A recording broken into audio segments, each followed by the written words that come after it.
Standing at a war memorial should be, I hope, for us all, something of a Philippe Petit moment. And maybe some people are sitting here thinking, who is Philippe Petit? I would need to know who he is in order to know what it would be to be like him and stand at a war memorial.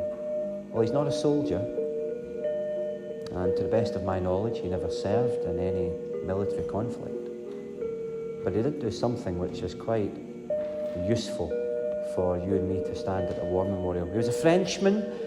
The name probably gave that away. He grew up in France and he learned how to be, from a young age, a high-wire trapeze artist. He then moved to the United States, and on the 4th of August, 1974, Philippe, with some of his friends, in the early hours of the morning, infiltrated the Twin Towers. Tower 1, 2, or North and South, whatever they designated them. And they went right to the very top of these towers. And they fired across from one roof to the other the rope which he would walk across, the rope which would be yea thick. Without any safety harness on the rope, and without any net underneath him, just as the workers were crossing the plaza and going into each tower, Philippe, before 9 in the morning, took to the rope. And for roughly the next 3/4 of an hour, this Frenchman walked back and forward across the rope. He danced on the rope. He sat down on this rope at the top of the Twin Towers in the middle of fresh air. He lay down with his back on this rope. Then he sat back up again. He got back on his feet and he walked backwards and forwards and turned and twirled. And the crowds going into their work that morning stood. Now, some people, they did have cameras back then, before iPhones, cameras existed. So there's pictures of this. You can go on the internet and see pictures of this man doing this. The police were there shouting at him, come off the wire, come off the wire. But he ignored them. People were smiling. You know, even the policeman who eventually arrested him had a smile on his face. He did what will never be rivalled, obviously. The towers are not there now. No one did it before him. No one did it after him. To one side, if he came off that rope, he would plummet straight down to his death. And on the other side of the rope, well, the exact same end. If he came off on that side, he would go straight down every floor onto the plaza below. He came off only when they flew the helicopter up to him, and with a loud hailer, they shouted, come off the rope. And in his diary, he makes a very strange observation. He said, when I heard the policeman on the loud hailer, I paused and I felt the air between my fingers, and I noticed the humidity had changed. I hadn't noticed that before as I was moving on the rope. He says humidity is not a friend of a high-wire trapeze artist. So he walked off the rope and was duly arrested. Now you're thinking, what has that got to do with any of us going to a war memorial and wreaths being laid? What's that got to do to a Frenchman suspended away up in the sky without any safety equipment? Well, you see, the two sides that could easily pull you and me from the rope that we stand on is on the one side, people have said, in fact, there was even a person who used to minister here who would say it, you're just glorifying war.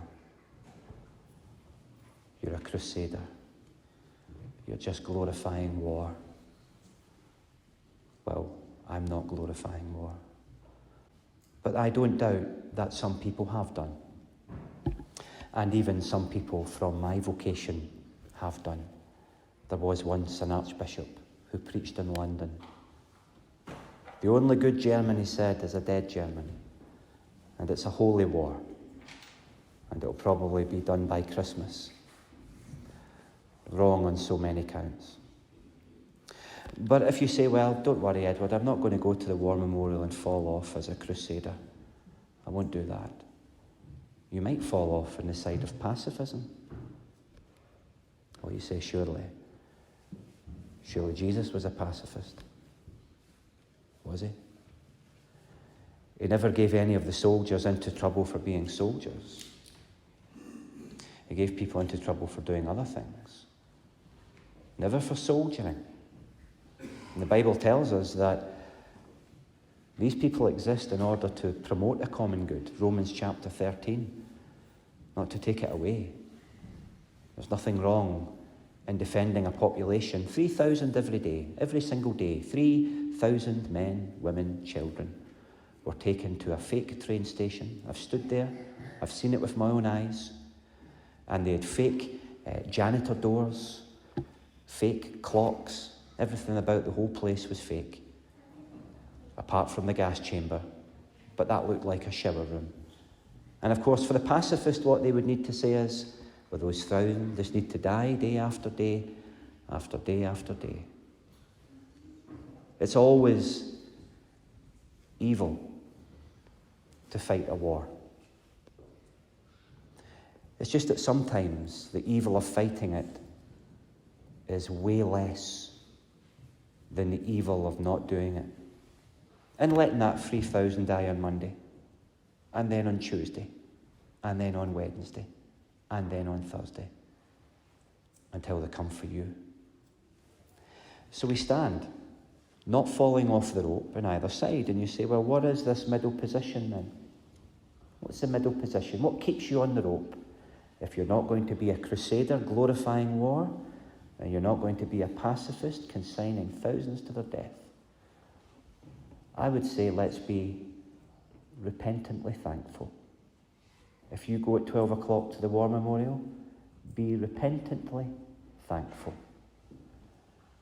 Be repentant that we have to fight wars. The Bible passage said there is a day when the spears are hammered out, but that day's not yet. Let's be repentful that we've got to send our men and our women to fight so that people can have freedoms to abuse. And that's what Britain is today.